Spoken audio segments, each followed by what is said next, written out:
Future Leaders, gimana kabarnya? Semangat?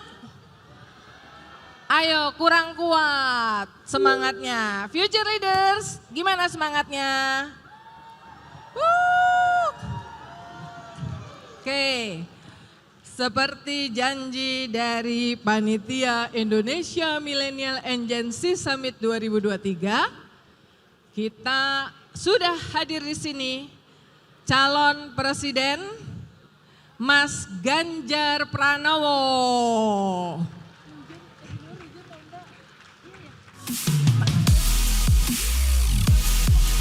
Mas Ganjar, silakan ke atas panggung ya.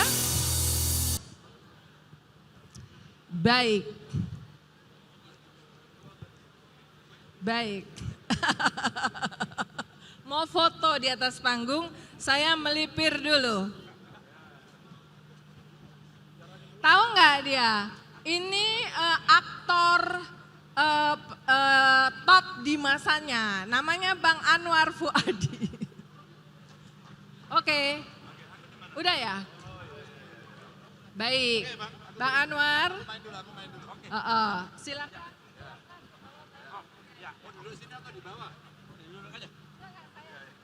Ini bagian saya.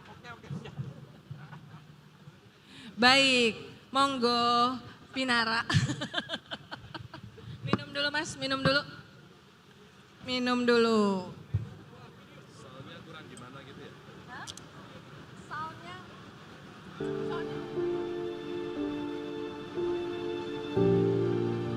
Make sure tolong soundnya ya supaya jelas. Ya.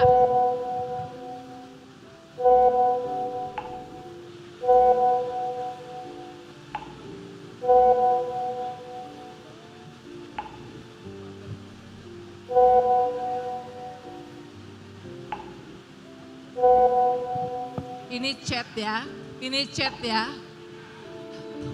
Musuhnya tampil di sini juga.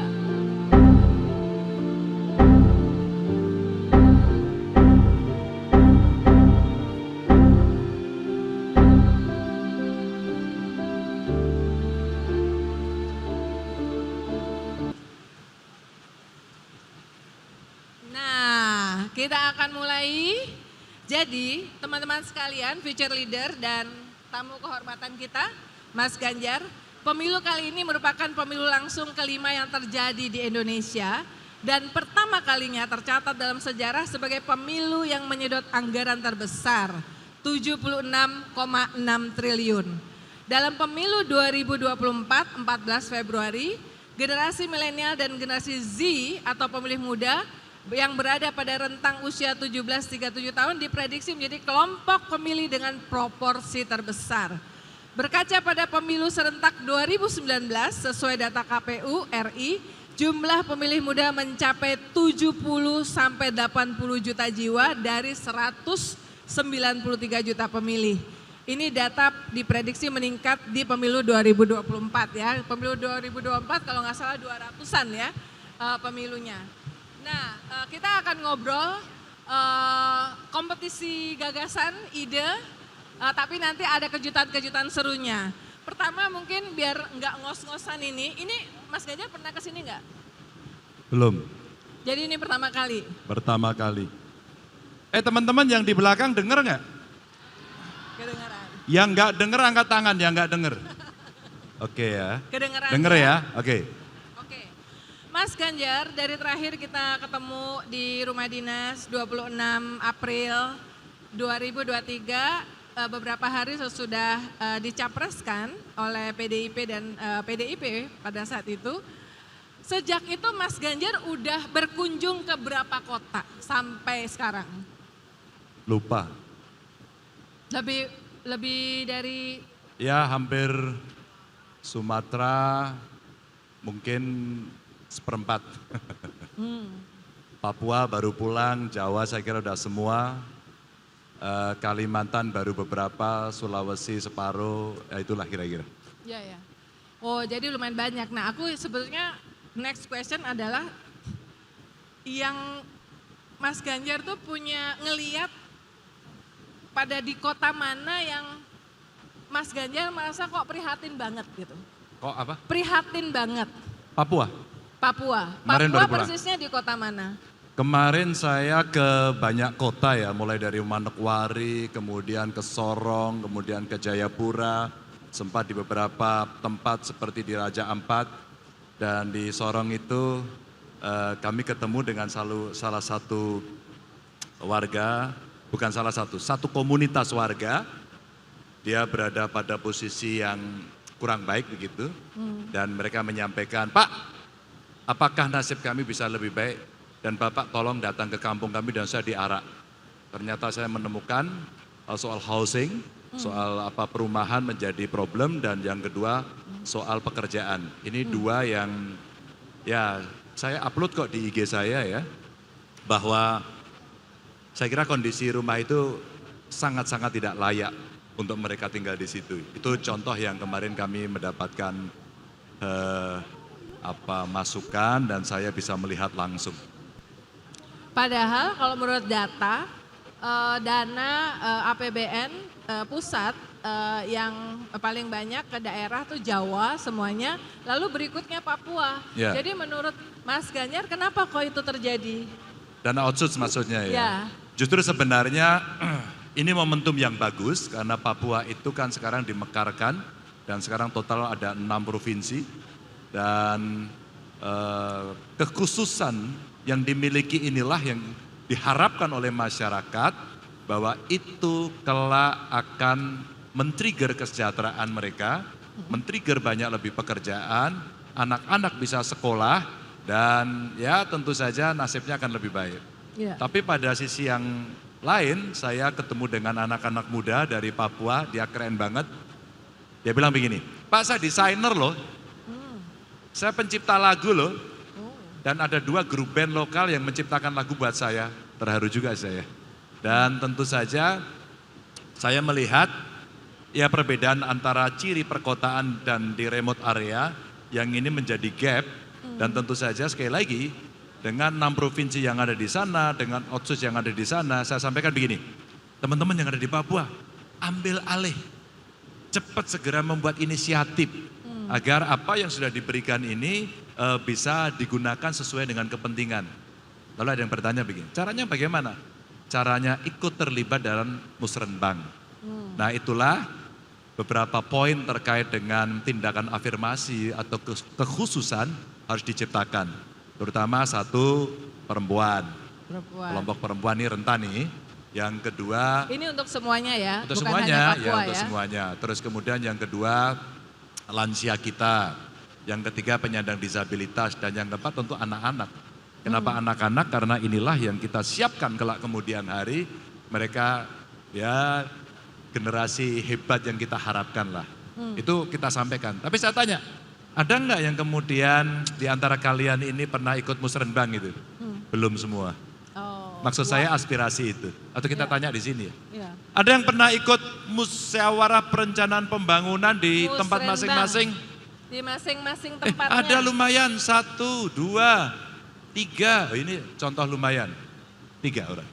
Jadi sebenarnya kalau kita bicara politik, ini momentum sebenarnya yang paling bagus untuk mereka bisa terlibat di musrenbang itu. Oke. Gagasannya bisa disampaikan. Jadi itu tempat di mana kita bisa menyampaikan aspirasi kita sebetulnya ya. Betul. Nah, Mas Ganjar sebetulnya apa tema besar dari program gagasan Mas Ganjar dan tentu saja dengan cawapresnya Profesor Mahfud MD untuk pemilu 2024 ini? Sebenarnya tema besarnya adalah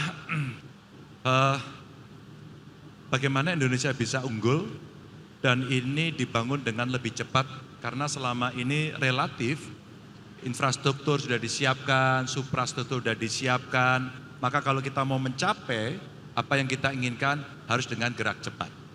Untuk apa Indonesia unggul? Dan itu sumbernya atau yang harus menjadi prioritas nomor 1 adalah SDM. SDM harus menjadi prioritas. Saya sebenarnya ada gambarnya sih, kalau boleh saya tampilkan. Saya punya gambarnya. Oke. Boleh saya ceritakan nggak? Boleh dong. Boleh ditampilkan nggak? Boleh ditampilkan gambarnya, boleh ya? sudah disiapkan. Saya minta waktu beberapa menit aja ya, untuk menyampaikan. Silakan. Izin ya Mbak ya. Teman-teman, 2024 itu ada pemilu dan ini planetary banget. Karena apa? Ada 3 negara besar mengadakan pemilu semuanya. Amerika ya 339 juta, India 1,4 miliar, dan Indonesia kira-kira 278. Ini akan menjadi cerita dunia yang menarik. Lanjut. Mbak Uni menyampaikan kepada saya tadi, apa yang menjadi prioritas sebenarnya kalau saya gambarkan singkat ini. Ini singkat banget. Kalau kita bicara pembangunan perkotaan sudah ada, kemudian sentra industri ada, tapi di sana juga ada desa. Ada desa nih. Saya mengambil sirkular seperti ini. Kalau orang desa pergi ke kota, dia belajar, dia lulus, dia ada 2 pilihan. Tetap tinggal di kota atau kembali ke desa. Yang bagus adalah yang kedua, dia kembali ke desa. Kemarin saya ketemu dengan perempuan Papua, dia kuliah di Undip, gak bisa bayar sekolah, entah itu rezeki dia, tiba-tiba ada surat di meja saya, oke dia dibantu, dia lulus pasca sarjana, dan saya perintahkan, kamu sekarang saya perintahkan, harus kembali ke tanah Papua. Dia kembali, dan menjadi aktivis di sana. Wow, saya suka. Maka dia kembali. Di sana dia bisa membangun daerahnya untuk bisa tumbuh. Tapi pada sisi yang lain, ketika kemudian mereka sekolah, kurikulumnya mesti kita siapkan kurikulum siap kerja. Karena hari ini banyak orang yang gelisah. Apakah lapangan kerja bisa menyerap kami-kami di anak-anak muda ini? Nah, kolaborasi antara periset dan industri, ini ada sentra industrinya, menjadi sesuatu yang penting hari ini. Maka pembangunannya didasarkan atas riset lokal sesuai dengan kebutuhan yang ada. Siapa yang kita libatkan? Orang kita sendiri. Nah, setelah mereka sekolah, mereka bisa lulus dan pasti kerja. Kita bisa bukan buat stimulus kok, 1 desa, 1 BLK untuk latihan kerja, sehingga siklus ini akan didapatkan oleh mereka. Aksesnya menjadi lebih mudah. Lanjut. Maka teman-teman, nah ini, ketika kita mau pemilu, seringkali orang ya ada tempat-tempat yang lebih skena begitu ya. Lebih asik, mereka bisa ngobrol dan kemudian dia berbicara. Lanjut. Dari tempat-tempat ini banyak sekali orang akhirnya ngobrol. Tak kasih tahu ya teman-teman.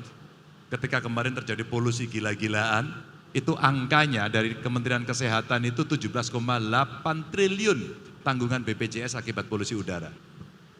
Kalau kemudian kita melakukan transisi energi, ya, itu kira-kira kita harus pindah dari yang sebelah kiri ke sebelah kanan. Kalau kita mau memperbaiki, mencegah, mengurangi kerusakan dan seterusnya, kita tetap menggunakan kondisi yang ada seperti hari ini, duit kita lebih gede. Tapi kalau kita geser ke sini, maka kita butuh 1.300 triliun dan kemudian kita buat skenario udara lebih baik dan akan menciptakan lagi-lagi lapangan kerja. Tapi yang dibutuhkan adalah lapangan kerja yang jenis ini. Skill setnya mesti ditingkatkan. Teknik lingkungan, pangan, data scientist, mereka yang ahli tentang material. Ada yang sekolah material? Ada yang sekolah lingkungan? Ada yang enggak sekolah? Yang duduk di depan kayaknya enggak sekolah ini. Maksudnya sekarang enggak sekolah ya. Oke, lanjut. Dan itu bisa menyerap 3,7 juta kira-kira lapangan kerja kalau kemudian kita mengambil posisi itu. Dan inilah potensi laut dari pangan hingga devisa. Tapi teman-teman ya, kita itu kalau melihat dari top 10 nilai ekspor hasil tangkapan, konsumsi ikan kita baru 14 gram. Pada laut kita banyak. Tapi ketika telur mahal, daging mahal, kita tidak bisa switching. Yuk kita makan ikan, yuk ikannya lebih diolah dan lain sebagainya. Ya, Jepang 17 gram. Ya. Maka kalau kemudian kita bicara maritim kita, ini lapangan kerja yang luar biasa. Banyak anak-anak muda sekarang tinggal di desa, dia jualan desa wisata. Dia kelola sendiri, keren banget. Bahkan ada beberapa desa wisata itu pengunjungnya orang-orang bule. Kalau kemarin saya ketemu di Papua di Raja Ampat, satu kampung kecil gitu, sayang banget. Kampungnya indah, pantainya indah, pasirnya putih, isinya itu bule-bule dari Itali. Dari Itali, Pak. Mereka di situ dan rata-rata minimum 3 hari. Bisa sampai 10 hari, jadi length of stay-nya dia cukup panjang. Tentu saja dia nggak bisa belanja apa-apa. Maka homestay-nya itu ya butuh arsitek yang hebat, maka teman-teman bisa ke sana sebenarnya. Butuh marketer yang bagus, butuh event yang bisa dia create, butuh guide. Dan saya tanya sama kepala kampung itu lurah, kades. Bagaimana orang bisa tahu di sini? Itu yang jual anak-anak muda dan dia jualan secara online. Maka mereka datang itu sebenarnya kami tidak tahu. Nah, eventnya kemudian belum muncul. Artinya potensi ini akan menjadi sesuatu yang sangat eksotik. Ini maritim. Lanjut. Maka teman-teman, kalau saya boleh cerita lagi, ya kita mendorong generasi innovator. Generasi innovator inilah yang penting karena rata-rata screen time Indonesia itu nomor 1 di dunia. Indonesia itu kurang lebih 5,7 jam per hari. Jadi main gadget terus tuh lihat, main gadget. Halo, ya oke. Generasi main menunduk, gadget. Ya nggak apa-apa ini. gadget. Oke, kameranya. Memang kita itu tinggi sekali. Maka kalau kita melihat dari sisi positifnya Mbak Uni, maka sebenarnya inilah potensi kerja, potensi kreatif yang bisa muncul. Karena kalau kita lihat ini ya, saya mendorong, Pak Ganjar hilirisasinya apa? Apakah hanya sumber daya alam, material yang ada selama ini, itu dilaksanakan, silakan jalan terus tapi kita mesti bergeser. Salah satunya adalah hilirisasi industri digital. Internet merata cepat murah, HP laptop murah, merek lokal nggak ada loh. Handphonenya yang merek lokal boleh diangkat? Handphone yang merek lokal boleh diangkat? Ada? Oh enggak, sekiranya ngangkat tadi ya. Enggak ada. Padahal pasar kita besar sekali. Artinya kalau kita bisa membuat sendiri, percaya enggak? Market itu menjadi begitu bagusnya. Ini kalau kita bicara ekonomi. Terus kemudian talenta Indonesia yang masuk supply chain dunia gede banget. Tinggal kemudian dari potensi ini perlu didorong, ini. Saya sebut sebagai kedaulatan digital. Melindungi intellectual property, ini yang seringkali Mbak seniman ngamuk nih. Penulis buku marah.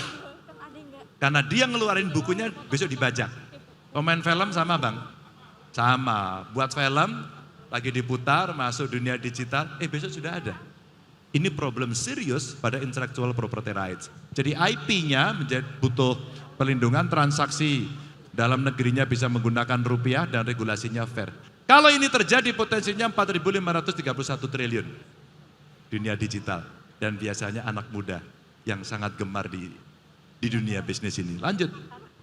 Maka teman-teman, saya ingin dorong lagi, nah dalam perdebatan obrolan warung kopi, kalau itu warung mie, orang bicara, nanti bagaimana kita berpolitik, nanti bagaimana kita bersikap. Ada enggak teman-teman yang waktu mahasiswa sudah ikut partai politik? Angkat tangan. Kamu sudah? Umurmu berapa bro? Berdiri. Ini contoh bagus. Nomornya? 18. Sudah masuk partai politik? Kamu lebih keren. Sudah ada. Ada lagi? Ada lagi? Ayo, siapa yang mau maju? Enggak ada. Bro, namanya siapa? Fatur. Kamu cita-citanya jadi apa? Iya. Businessman, good. Kenapa masuk partai politik?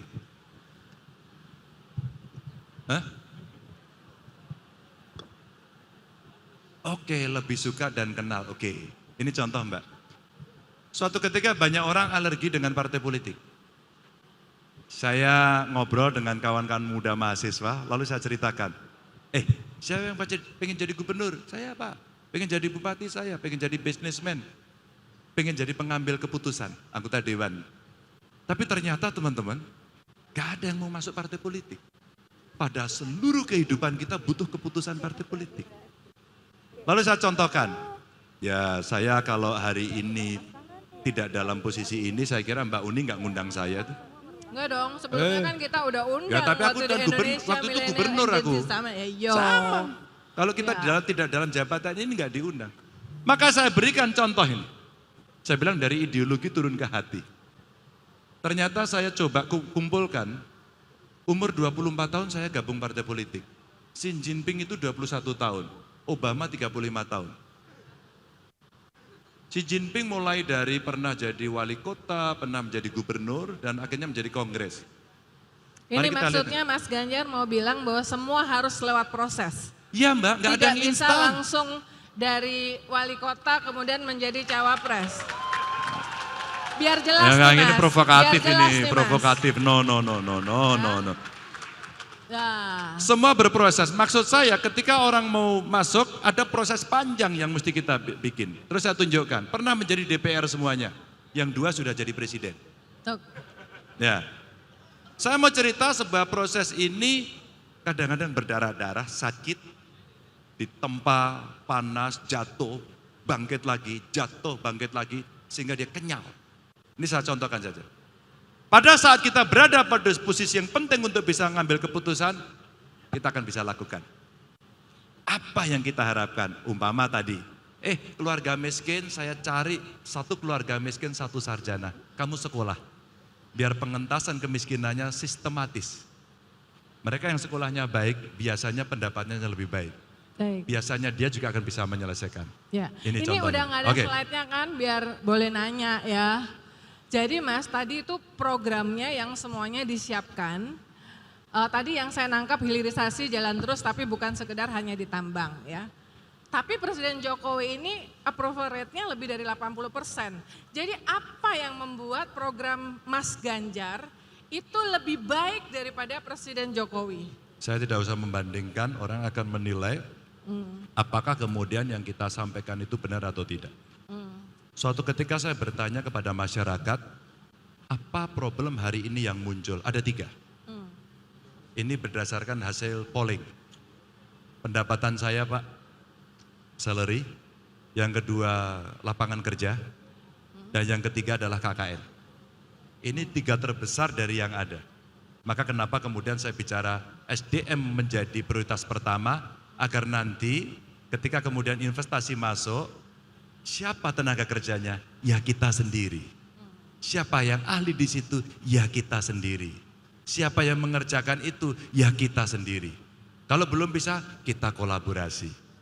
Jangan sampai kemudian muncul protes, kenapa yang kerja di sana tenaga kerja asing?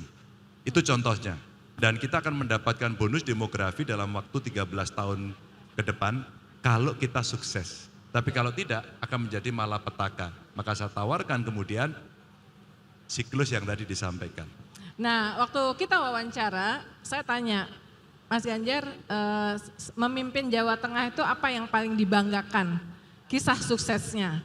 Saya ingat Anda bicara soal bahwa staf-staf di Pemprov tidak ada yang terlibat dengan korupsi.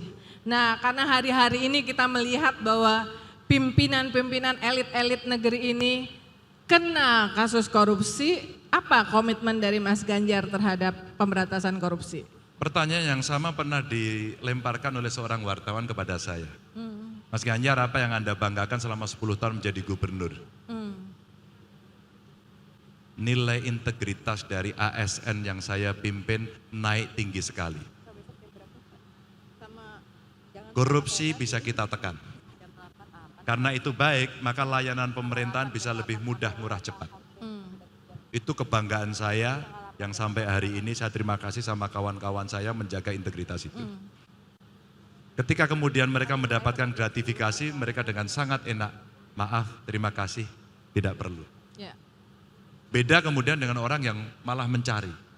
Itu yang pertama. Yang kedua, bagaimana kemudian kita bisa membuat keputusan untuk memberikan sekolah kepada keluarga miskin yang saya buatkan namanya SMK Jateng waktu itu, uji cobanya 3 sekolah, sekarang sudah 18.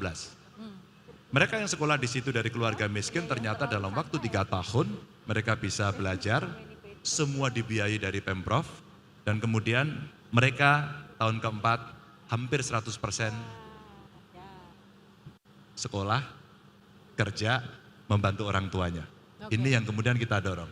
Jadi, Ya, ini. nah ini salah satu contoh yang kemudian bisa kita tampilkan.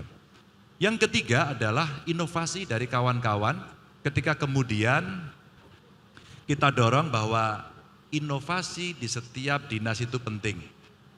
Maka kami punya bank inovasi. itulah yang kemudian menjadi improvement dari setiap dinas untuk memberikan pelayanan ke publik. Antara lain itu. Oke. Pertanyaan berikutnya, next clue-nya adalah game seru kita. Tapi pertanyaannya masih tentang korupsi. Jadi Mas Ganjar biar jelas aja nih, ini Ketua KPK Firly Bahuri sudah jadi tersangka. Wamenhunkam sudah jadi tersangka. Tapi mereka masih ikut rapat dan belum dinonaktifkan. Kalau Mas Ganjar jadi presiden yang kayak gini diperlakukan seperti apa? Sebenarnya aturan sudah jelas kok. Kalau menjadi tersangka ketentuannya pejabat publik itu mundur. Mundur ya? Mundur. Tapi ini belum ada yang nyuruh mundur kali? Ya kalau tadi saya mendengarkan atau membaca, melihat televisi, menunggu keputusan presiden.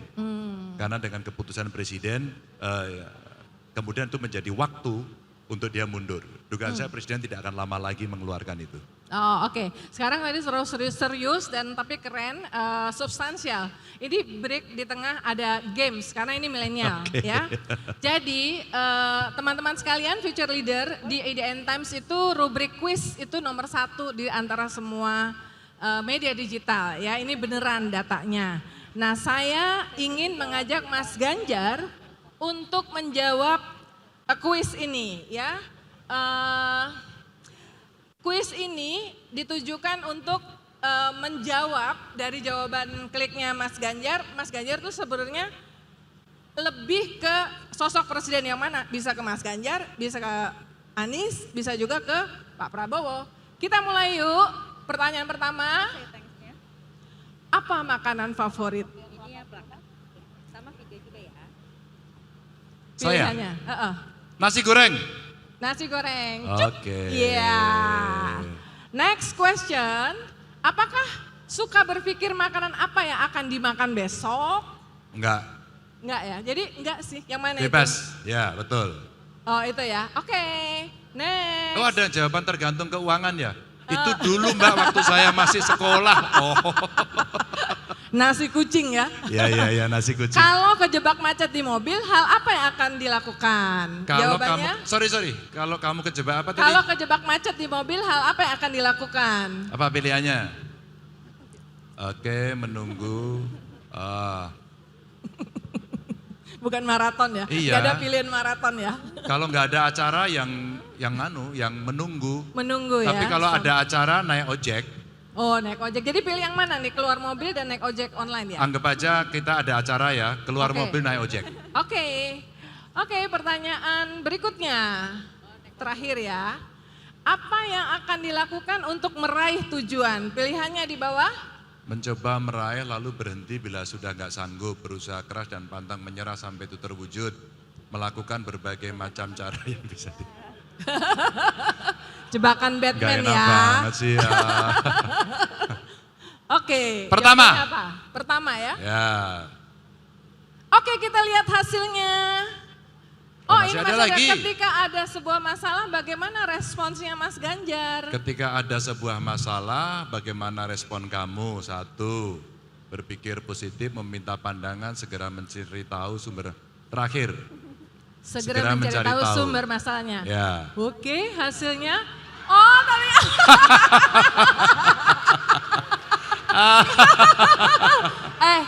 terus belakangan katanya udah ada mulai komunikasi antara kedua paslon. Enggak. Itu benar. Enggak, karena gini. Kebetulan Mas Anies, Cak Imin, saya, Pak Mahfud kan Kagama semua. Oh iya.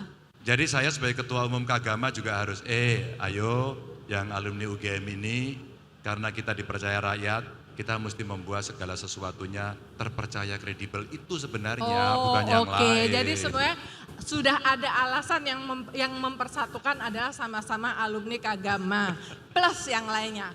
Next games. Ini adalah, beneran gak kita cek capres kita ini paham bener gak sama Gen Z?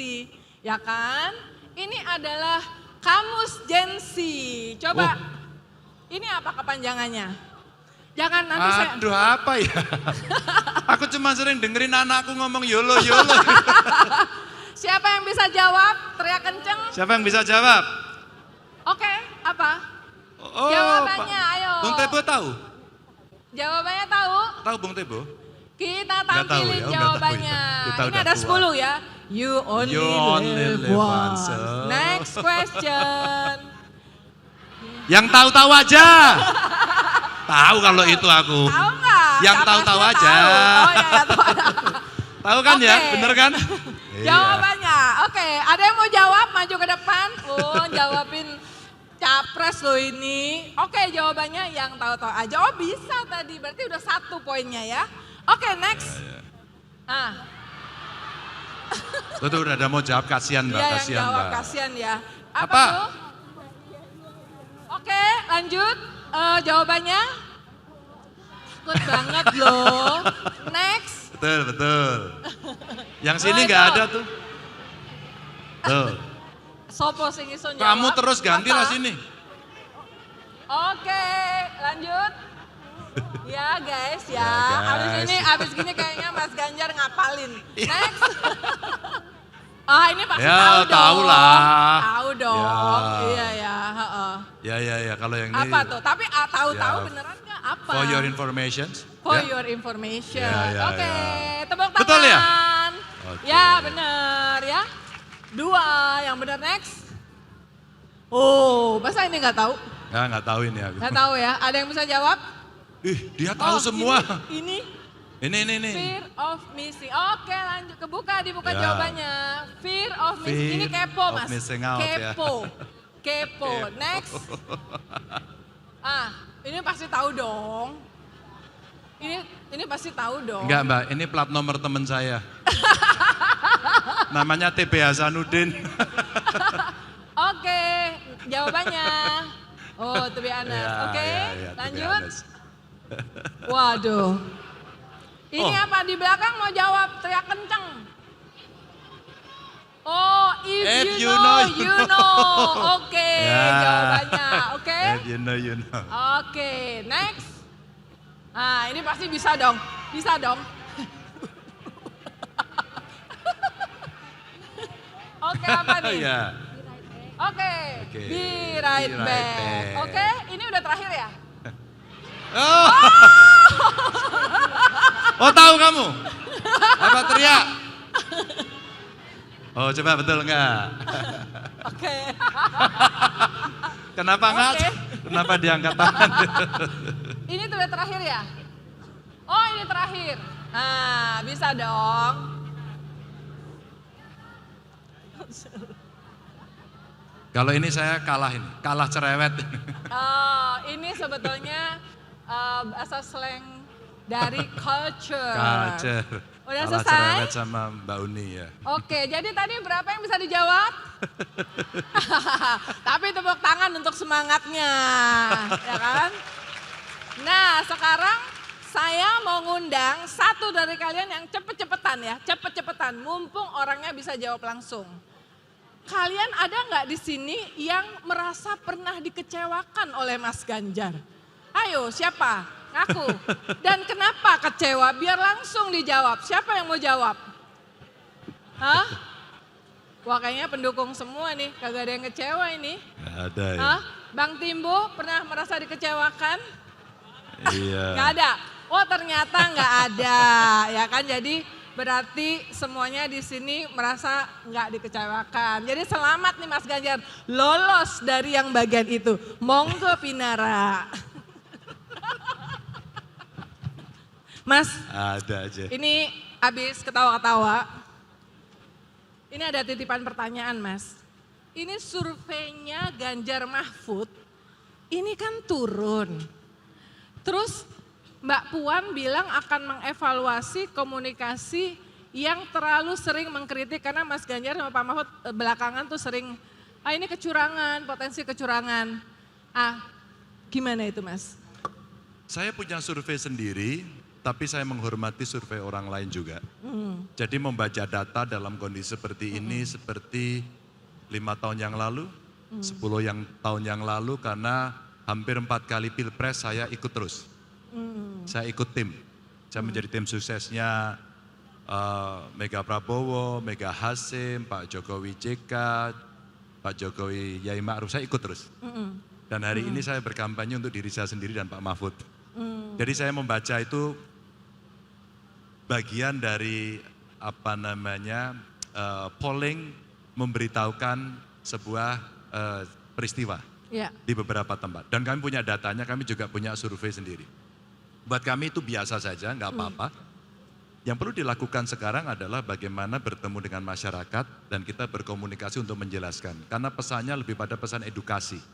Sehingga ketika seseorang akan memilih itu betul-betul dia punya preferensi yang tidak sekedar kira-kira. Maka demokrasi substansinya akan bisa dilaksanakan. Jadi apapun surveinya buat kami sekarang ketemu saja terus dengan masyarakat. Karena itu juga nanti akan meyakinkan apa yang akan menjadi pilihan masyarakat itu. Jadi nggak apa-apa Mbak. Biasa aja, oke. Mas, tadi pagi kami meluncurkan Indonesia Millennial and Gen Z Report. Dan 3 top hal yang paling menjadi perhatian dari Gen Z dan milenial itu adalah 1, kesenjangan sosial, inequality, kemudian mental health, dan kemudian social justice. Aku pengen tahu jawaban apa yang akan dilakukan Mas Ganjar untuk addressing 3 isu itu. Mulai dari kesenjangan sosial, inequality yang diperparah selama pandemi ya. Iya, sebenarnya tindakan berikutnya adalah afirmasi. Ketika sudah ada yang senjang, kita tidak bisa menunggu dia ya secara natural kemudian dia berkembang sendiri-sendiri sampai menentukan titik keseimbangannya. Maka butuh intervensi. Kalau kemudian daerah terlalu senjang dan kemudian dia tidak terlalu berdaya untuk bisa tampil, ya harus diintervensi. Apakah kalau individual itu sifatnya antroposentris gitu ya? Ya dia bisa dilakukan pelatihan kah? Diberikan kalau usaha akses permodalan kah? Yang ketiga dibuatlah pendampingan kah gitu. Itu ketika kesenjangan itu terjadi, maka tindakan afirmasi itu bisa mendongkrak lebih cepat.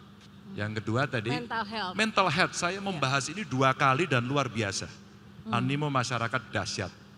Saya justru belajar dari anak muda yang dia dulu penyintas dan kemudian dia membuat satu platform dan kemudian diikuti oleh banyak orang. Dan ternyata menjadi penting, maka butuh fasilitas dari negara agar rumah sakit, kalau di sekolah itu guru bimbingan konseling ya, yang lebih banyak diberikan karena pada era ini, pada zaman ini tekanan dari luar itu memang dahsyat. Maka ini fasilitas yang mesti diberikan. Tapi saya senang loh Mbak, pada saat kali kedua saya bicara soal mental health ini, saya kasih voucher. Apakah teman-teman mau saya kasih voucher? Mau, oke kalau gitu silahkan bertanya. Dia bertanya pakai kuis gitu dan mendapatkan. Dan masih ada sisa 5 siapa mau, mereka berebut. Apa artinya? Mereka mulai terbuka sebenarnya. Ini bukan tabu dan saya butuh sehat secara mental. Dan orang tua harus tahu. Karena pengalaman salah seorang penyintas ini menyampaikan kepada saya, Pak saya suka takut sendiri, suka tiba-tiba ada sesuatu yang datang mengganggu pikiran saya. Tapi orang tua saya nggak tahu. Dikira saya ini ya nggak jelas. Lalu apa yang kamu lakukan? Saya lari ke narkoba. Sampai pada titik tertentu dia bisa bertemu dengan psikolog, ketemu psikiater dan diberikan hasil tesnya, diberikan ke orang tuanya, shock orang tuanya. Dan ternyata ini terjadi pada banyak orang. Itulah ide brilian dia yang kemudian membuat platform, sekarang kurang lebih followernya 4 juta.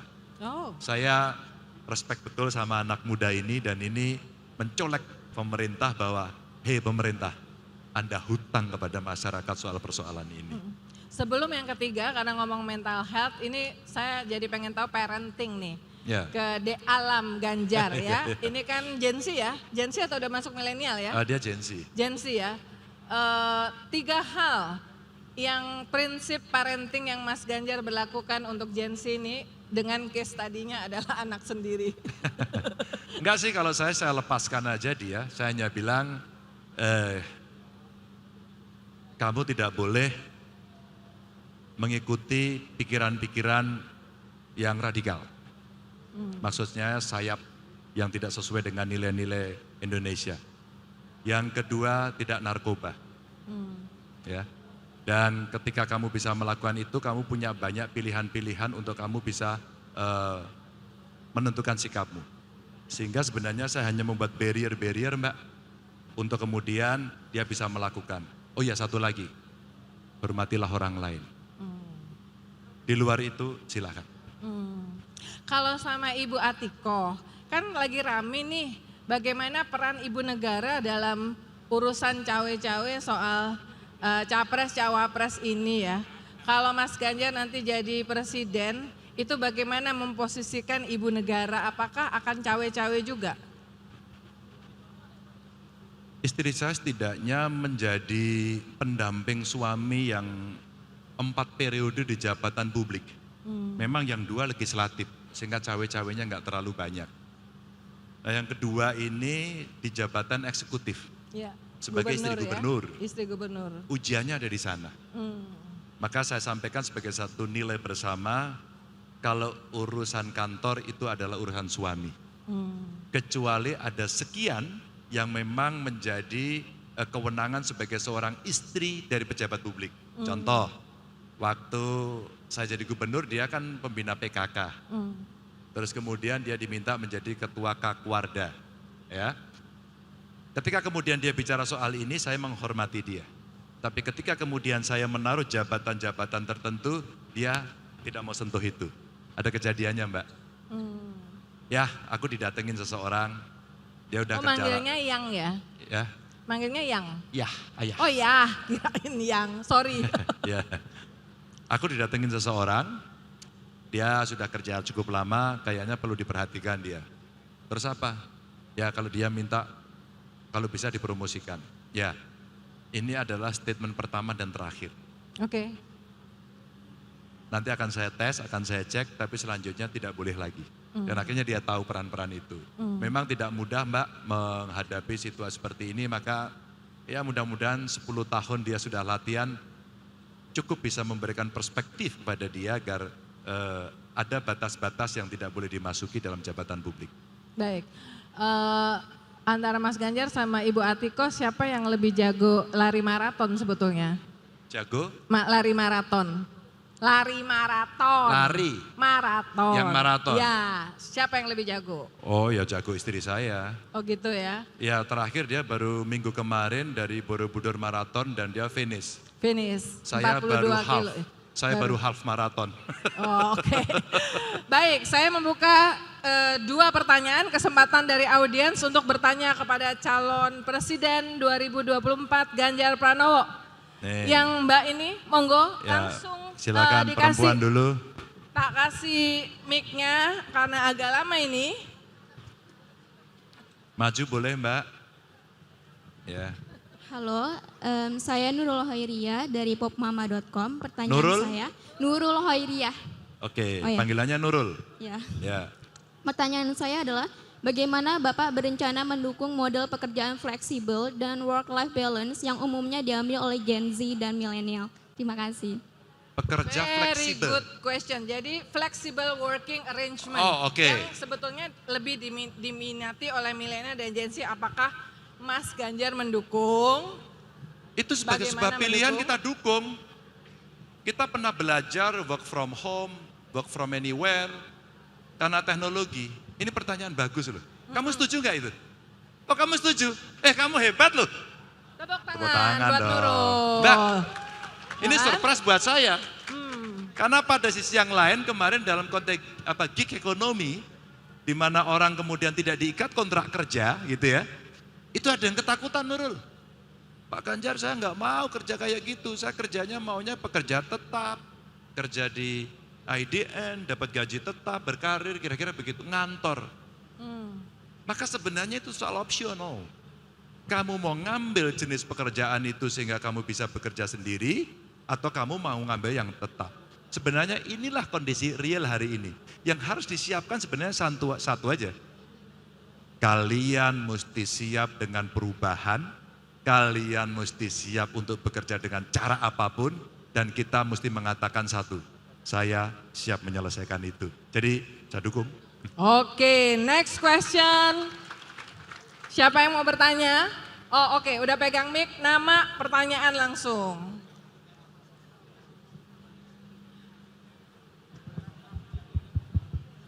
Tes. Oke. Ya, lebih dekat lagi. Gak, kesini biar maju, biar kelihatan. Ini mau direkam nih. Ya. Kapan lagi bisa nanya langsung ke Capres? Selamat siang sebelumnya. Perkenalkan nama saya Muhammad Sultan Diaulhaq, saya mahasiswa di jurusan Ilmu Hubungan Internasional. Muhammad Sultan. Tadi kan Panggilannya siapa? Sultan Mas. Sultan. Oh, Sultan. Ya. Dari kecil udah Sultan. Dari kecil, Dari Mbak. kecil. Oke, Sultan. Dari lahir. Oke, lanjut. Tadi Mas Ganjar sudah meng-highlight bahwasannya seorang yang sudah belajar itu akan pasti mendapatkan pekerjaan. Ya. Pertanyaannya, apakah seseorang dengan pendidikan yang bisa dibilang bukan dari sekolah yang populer atau unggulan atau bergengsi dapat mendapatkan lapangan pekerjaan yang sama dengan orang-orang yang menerima pendidikan berkelas tinggi, bergengsi dan mahal, Pak? Jadi favorit university dibandingkan dengan bukan. Ya. Bisa. Kamu mau ambil contoh siapa? Di kabinet? Ya. Siapa? Di kabinet Bu Susi Pujiastuti. Bu Susi itu sekolahnya hanya sampai level SMA tapi nggak lulus. Tapi bukan berarti Bu Susi itu tidak pintar. Karena SMA-nya SMA 1 Jogja, SMA Teladan, saya tahu itu. Tapi karena dia memberontak pada saat itu, dia nggak lulus. Dan dia jadi menteri. Lalu dia kejar paket C ya? Paket C, dan dia lulus di situ. Artinya, sekarang Sultan, kamu boleh sekolah dimanapun. Tapi yang penting satu, kamu sendirilah yang harus mengembangkan seluruh bakat dan talentamu. Dan sekarang gambar itu sudah terbuka di mana-mana. Dan kita sudah menemukan sangat banyak sekali, oh dia ternyata dari perguruan tinggi, mohon maaf, tidak terkenal. Oh ternyata dia dari sekolah yang orang bilang tidak harus S1 ya. Kami dari D3, dari sekolah vokasi. Dan itu ternyata bisa terjadi. Jadi siapapun sekolah dimanapun yang dibutuhkan adalah keseriusan dirimu sendiri dan kesempatan itu terbuka lebar di zaman global ini mulai hari ini. Oke. Ya, Boleh percaya diri satu lagi dong. ya Mas? Boleh satu lagi ya? Mumpung. Satu lagi. Satu lagi. Ya, Oke, sini. langsung yang sini. Oke. Nama satu pertanyaan. Oke. Oke, thank you Pak Ganjar buat waktunya dan IDN. Kenalin saya Zuangga Pratama, biasa dipanggil Angga. Angga? Ya. Oke, enggak. Saya punya pertanyaan kaitan sama guideline yang tadi udah dijelaskan ya Pak ya. Kaitan sama kesehatan, satu desa, satu dokter. Padahal saat ini kita tahu sendiri perbandingan dokter di Indonesia 1:1000. Dan kemarin sudah ada peraturan yang merubah bahwa kebetulan kakak saya sendiri sedang berjuang menjadi salah satu PPDS. Pertanyaannya apa?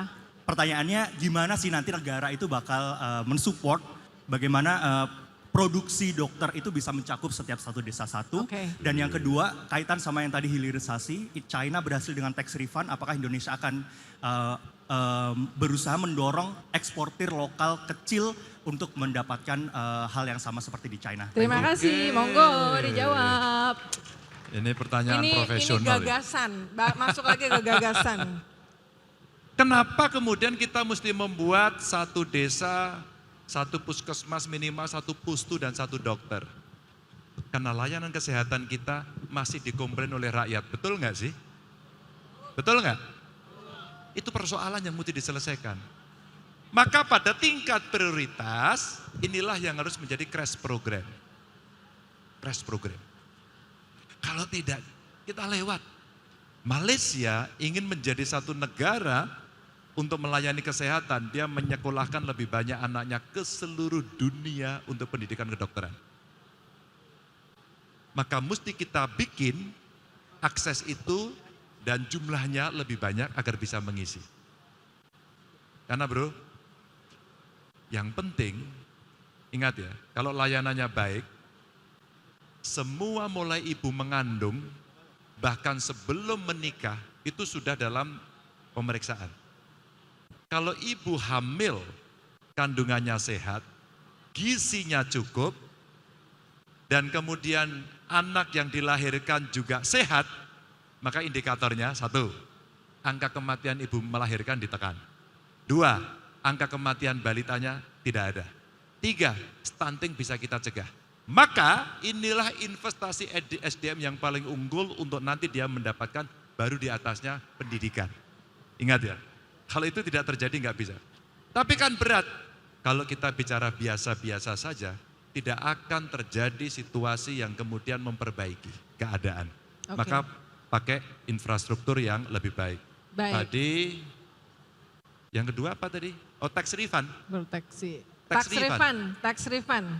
Tax refund sebenarnya kita kebijakannya banyak sekali. Apakah bisa, ini saya kemarin di acara pameran sneakers ya, saya beli ini produknya orang Indonesia, anak kita, anak muda, dia kerjasama sama orang Singapura. Dan produk ini katanya kemarin hanya dibuat di pameran itu 700. Sehari sold out, sehari. Artinya animo pasar itu bagusnya minta ampun. Apakah kemudian yang seperti ini bisa mendapatkan sebenarnya insentif kan ya, untuk bisa ekspor? Jawabannya super bisa, sangat bisa sekali. Jadi ketika kita melihat potensi lokalnya bagus, kenapa kemudian itu tidak dikawal? Maka lihat Korea, dia bicara industri kreatifnya K-pop, insentifnya banyak, rumah makannya banyak, terus kemudian apa namanya tablet, tidak terlalu banyak-banyak, tapi yang itu konsentrasi penuh. Nah, industri kreatif kita salah satunya tadi yang produk-produk dari UMKM katakan itu bisa. Saya sudah ekspor ke Paris, ke Belgia, terus kemudian ke Osaka. Itu semuanya produk UMKM. Jadi bisa nggak? Bisa. Tadi belum yang social justice. Jadi kan tadi inequality, mental health, yang social justice apa program gagasan dari Mas Ganjar? Sebenarnya pendidikan juga social justice. Pelindungan kesehatan termasuk lansia juga social justice. Sarana kesehatan di setiap desa yang lebih dekat juga social justice sebenarnya. Jadi cukup banyak yang bisa kita kerjakan dari aktivitas atau keputusan pemerintah untuk memberikan jaminan keadilan sosial itu. Cukup banyak, termasuk HAM tentu saja. HAM tentu saja ya. Termasuk HAM tentu Saya saja. mau nanya, dua pertanyaan terakhir. Apa program Mas Ganjar untuk transisi energi? Transisi energi boleh dong? Tadi sudah saya jelaskan sih Mbak. Boleh yang slide transisi energi. Jadi sebenarnya Ya. transisi Apa energi. bedanya sama programnya Pak Jokowi sekarang? Kenapa? Apa bedanya dengan programnya Pak Jokowi sekarang? Ini jadi model capaiannya kita bikin modelnya. iya. Sumbernya ada air, ada geothermal, ada matahari, ada angin. Kita buat skenario Mbak. Oke. Sudah ada Oke. skenarionya, maka tadi saya Oke. jelaskan Ya. dari kiri ke kanan. Tapi kita tambahi potensi lapangan kerjanya. Oke. Karena apa? Setiap kali transisi itu kita lakukan harus menciptakan gain. Untuk apa? Untuk lapangan pekerjaan. Kenapa Pak Ganjar ngomongnya ekonomi dan lapangan kerjaan? Karena itu yang dibutuhkan. Maka Oke. kalau kita pindah ke sini Mbak, skill setnya kita siapkan. Sehingga Untuk inilah SDM ya. inilah nilai tambah yang bisa dilakukan dan kita hitung kurang lebih 3,7 juta. Nah Oke. 3,7 juta itulah kita cari orangnya ada di mana. Maka sekolah vokasi. Maka kalau ini transisi ke sana, mau geothermal saya butuh ahli 1, 2, 3. Sekolahnya ini kurikulumnya dibuat. Baik. Maka itu akan menjadi keputusan yang fokus. Karena ini yang mengadakan adalah IDN Times, pertanyaan terakhir adalah apa komitmen dari Capres Ganjar Pranowo terhadap kemerdekaan berekspresi dan kemerdekaan pers? Silakan Anda berbicara apapun secara bebas. Yang saya ingatkan adalah ada kewajiban asasi di antara hak asasi dan selebihnya ya sebagai pemimpin kalau dikritik jangan baperan. Jangan baperan. Oke, itu tadi adalah sesi dengan calon Presiden Ganjar Pranowo. Kita sudah sampai di ujung. Terima kasih Mas Ganjar sudah menyampaikan gagasan ide di hadapan Indonesia Millennial and Gen Z Summit 2023. Tepuk tangan untuk Mas Ganjar Pranowo. Oke, luar biasa Bapak Ganjar, mohon berkenan untuk tetap berada di atas panggung. Akan ada pemberian ini plakat penghargaan yang akan disampaikan langsung oleh Ibu Uni Lubis sebagai perwakilan dari IDN Times. Boleh kita beri tepuk tangan sekali lagi? Boleh melihat ke kamera?